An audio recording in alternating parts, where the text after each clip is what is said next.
I'm Robert Bexley, managing partner at the law firm of Bexley & Deloach, nonprofit legal professionals located in downtown Lawrenceville. We possess the skill and expertise to provide a wide range of legal services to all of Georgia's amazing nonprofit and faith-based organizations. Bexley & Deloach is here to make our services work for your charitable purpose. If your nonprofit requires any legal assistance, please contact us at 770-689-6006 or go to www.bexleydeloach.com.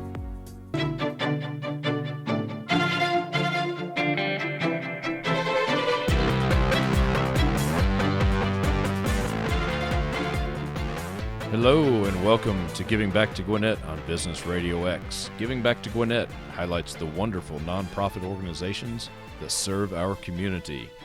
This show, presented by the law firm of Bexley & Deloach. Convenience, affordability, and peace of mind, Bexley & Deloach is on your side. Hire a skilled attorney for your legal needs today. Did you know that there are over 4,000 wonderful nonprofits in the area?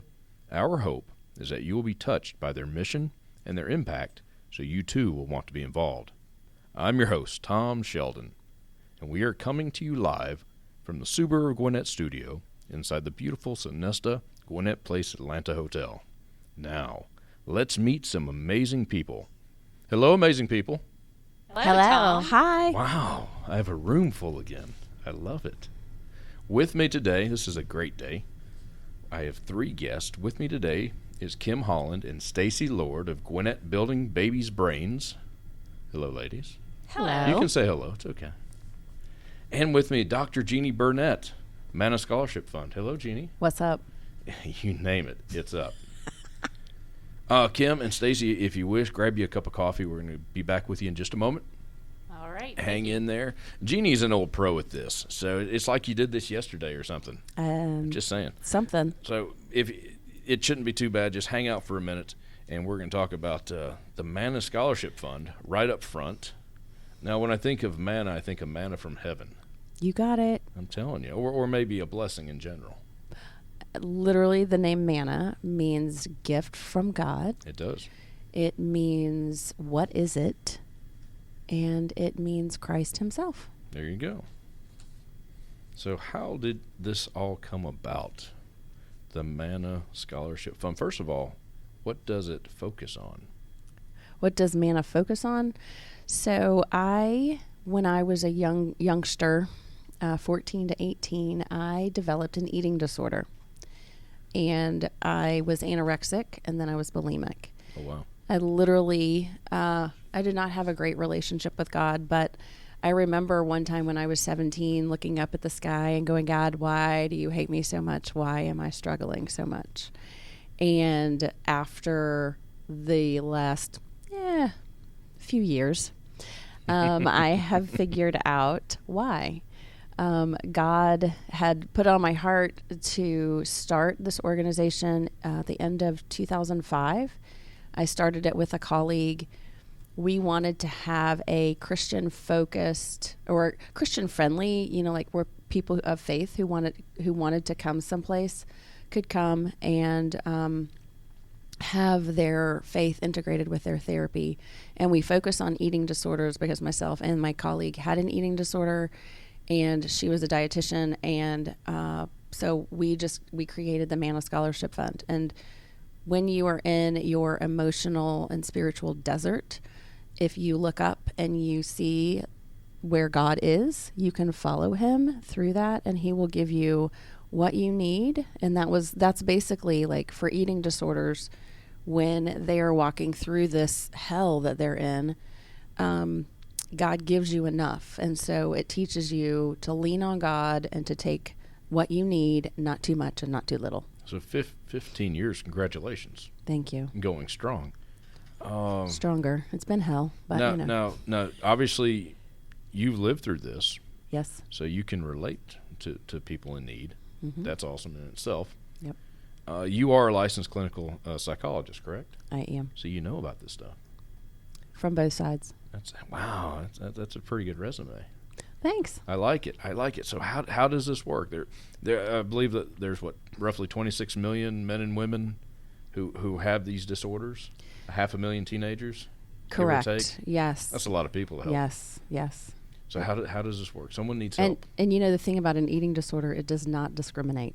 No, it does not. Black, white, Wealth, Christian, poverty, it doesn't non-Christian, right? Does not matter. It hits you on all four fronts. So someone needs help. What do they need to do? What's some of the first things they need to do? In terms of calling Manna? Mm-hmm. Yes. Okay. They can pick up the phone and call 770-495-9775, or they can go to mannafund.org. We have a nice website there. And then we have 4 areas that's part of our mission statement: education, prevention, treatment, and research. And for the treatment component, we physically have a space right up the street on Breckenridge. Nice. And we have... In Duluth. Yes. For those keeping score. Okay. Yes. 5,300 square foot of space. I have 18 employees, and we can help you with your eating disorder or your trauma-based issues at 3 levels of care. So you've expanded a little beyond just eating disorders. Yes. Talk about that a little bit. So as we've been working with eating disorders, what we understand is that there is a core component, which is the pain. Right. And a lot of people who have eating disorders have also had some sort of trauma. Trauma can range from being abused to being teased. And so it doesn't matter what what matters is how that experience impacts you. So one person who might have, gone through something abusive might not have the same kind of response as someone who's been teased. And so we don't like to say that, oh, your trauma is worse than someone else's or your pain is worse than someone else's, because we don't know.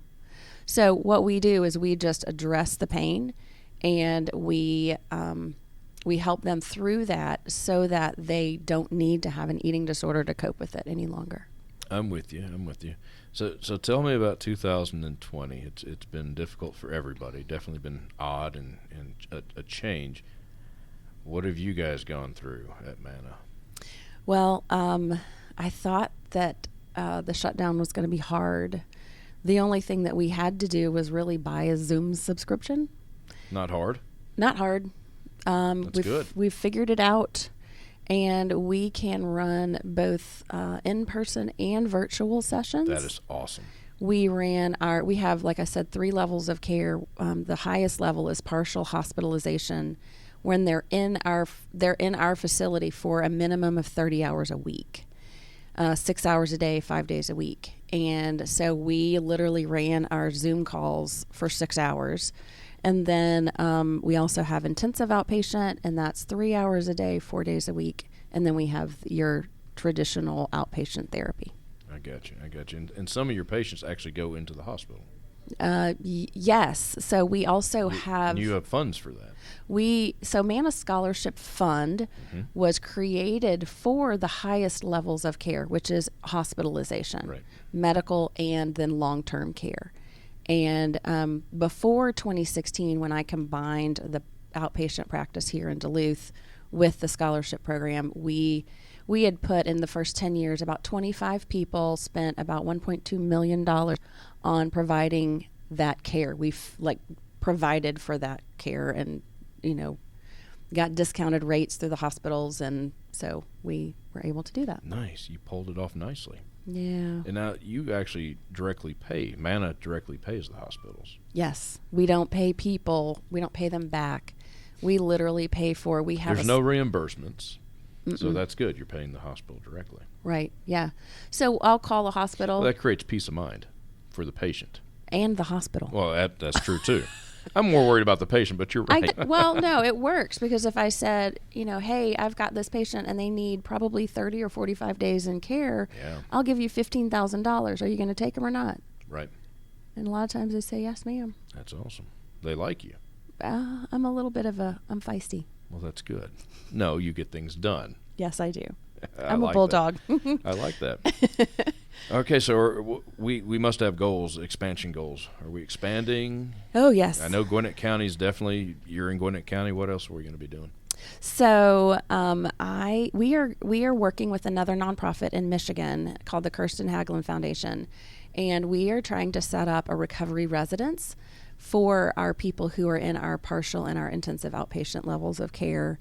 This is obviously going to be for adult women, 18 and up, and this is to provide them a safe space if they have difficulty in finding good housing, supportive housing.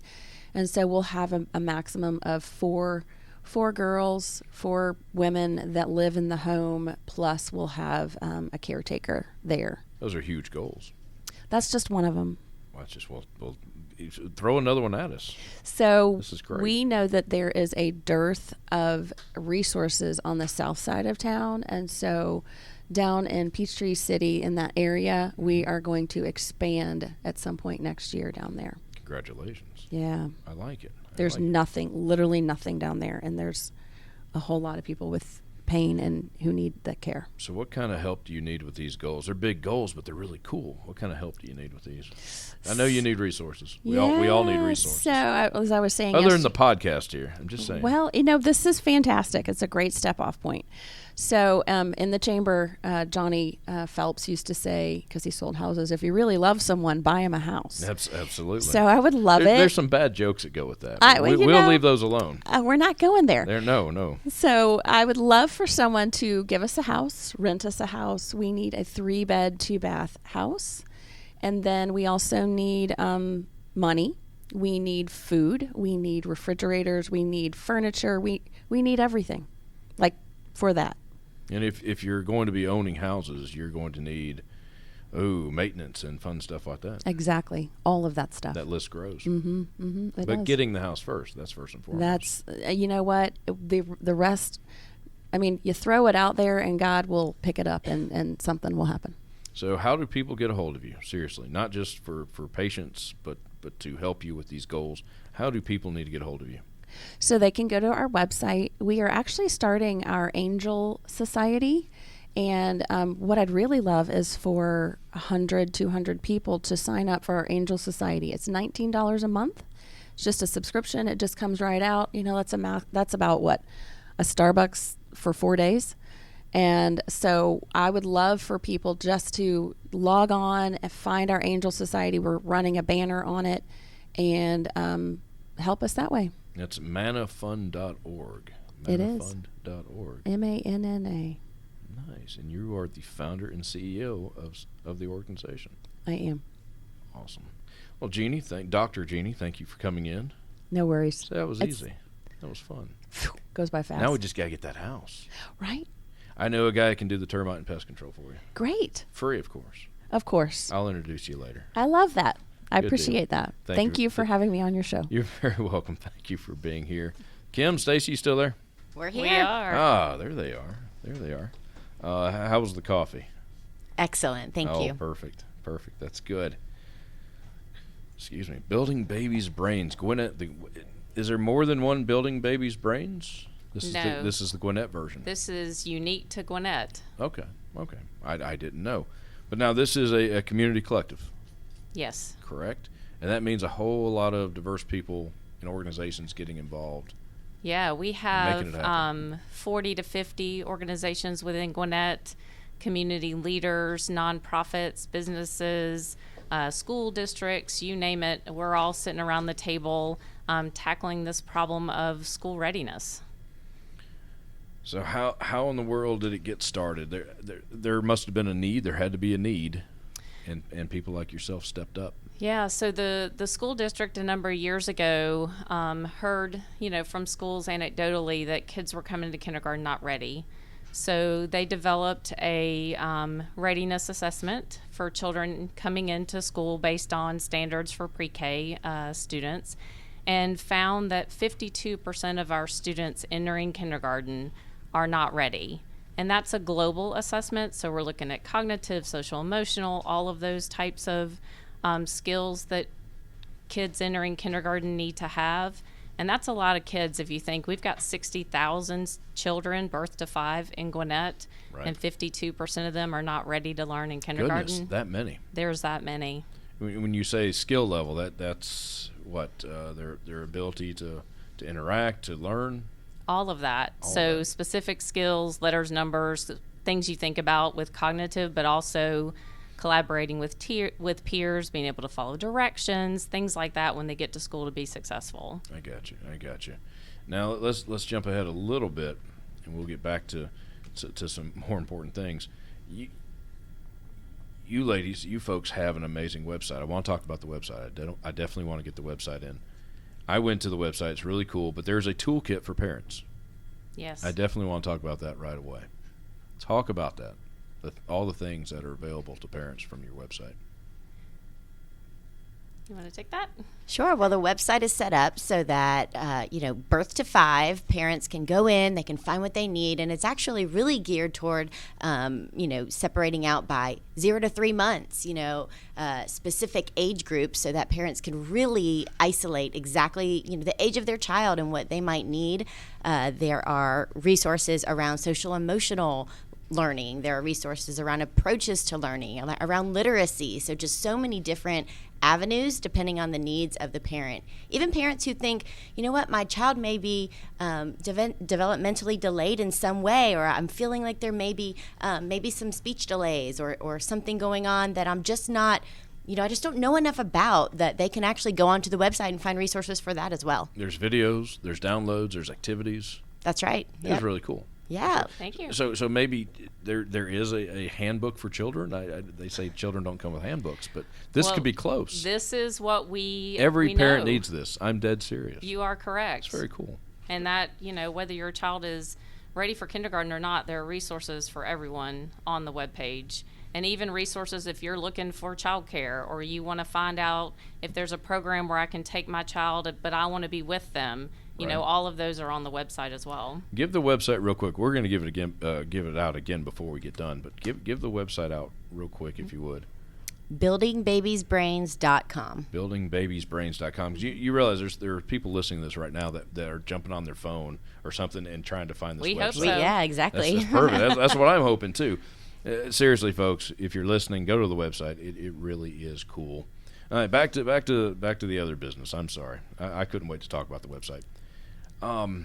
Birth to 5. I think you just said that, Stacy. That's right. Birth to 5. And there's a thing about third grade reading level. Mm-hmm. Help me with that third grade reading level. That's a point in a child's life where they should be at a certain point or something like that. Help me with this. Right. You often see the statistic that talks about children who are not reading on grade level by 3rd grade have a greater chance of not graduating from high school. And we know that when you don't graduate, that leads to other things in life that's not great, right? But we also say that 3rd grade reading problem that 3rd grade reading statistic is not just a 3rd grade problem. We have to think about everything that happens in that child's life before they get to 3rd grade. Leading up to that point. That's right. Okay. That's right. So I guess at birth to 5, it's so important for that. That's right. I mean, you have to think about 80% of neural connections are really made by the time they're 3 and 90% by the time they're 5. Wow. And so that's a lot of learning that needs to be done by the time they get to that point in their lives. And that is why you exist, to help out with all this. That's right. This is great. Our group has been out in the community and really talking to people and realized that a lot of people have no idea that kids can learn before they start talking. They think, we'll work on that later. We'll work on that when they're talking. But honestly, it starts from the day they're born. By the time they get to the 3rd grade, it's too late. Well, it's not too late, but it's much harder. It's much harder to close the gap. Much harder. Absolutely. Oh, wow. Mm-hmm. Wow, that's huge. That's huge. So how do we tackle school readiness? How do we tackle that issue, school readiness? Mm-hmm.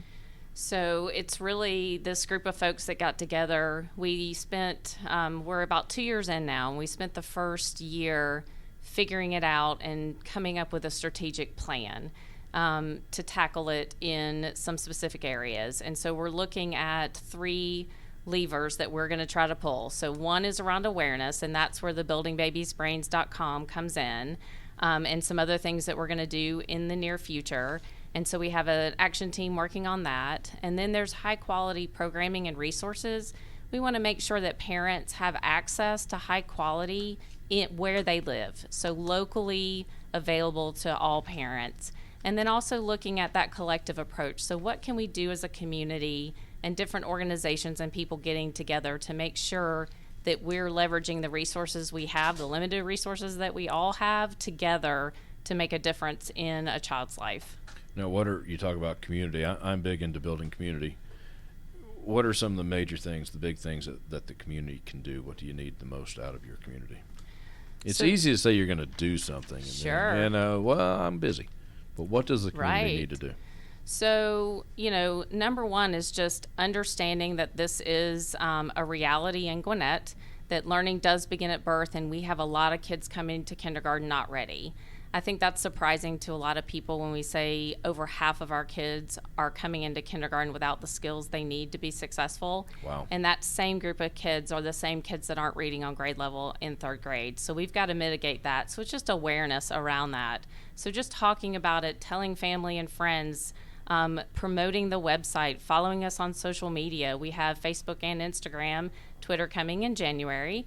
And then, of course, the resources. We'd love to have boots on the ground, people out advocating for this right now. Obviously, that's a very different world, but post-pandemic, we're looking at some, community events and volunteers, and of course, resources around, like you said with the guest earlier, funding is always needed. Always important. Are there any events coming up? There are not at this time with the pandemic, but we are in the planning stages to start looking at some kind of community fair. Oh, that would be great. Yep. So maybe in the summer when this is over. Let's hope it is. Fingers crossed. I know. You mentioned Facebook, social media. Yeah, Stacey, tell so me right about now, buildingbabiesbrains.gwinnett. We are on Facebook and Instagram currently. We post 4 times a week. The 3 posts during the work day really are focused around a specific topic or a specific focus coming straight from our website. So we're really trying to drive traffic, drive parents and families, caretakers, whoever are looking for early learning opportunities for their kids back to the website. Like you said, there's videos and podcasts and all sorts of resources out there. And so bringing them back to our website just really gives them an opportunity to explore and see it. And then on Saturdays, we just give a little tidbit of information on something that parents can do as their child's first teacher to, that's easy. It's not hard to build your baby's brain, but sometimes it's just somebody helping you think of an idea. What can I do today? And it's easy and fun and just builds connections between families and their kiddos. I love it. Give us that website one more time. Yep, buildingbabiesbrains.com. Folks, I heavily encourage everyone listening to check it out. Take that couple minutes, and you'd be surprised. You might spend a lot more than a couple minutes once you get there. Stacey, Kim, thank you for being here. Thank you so much for having us. Best of luck with it. It's really cool what you're doing.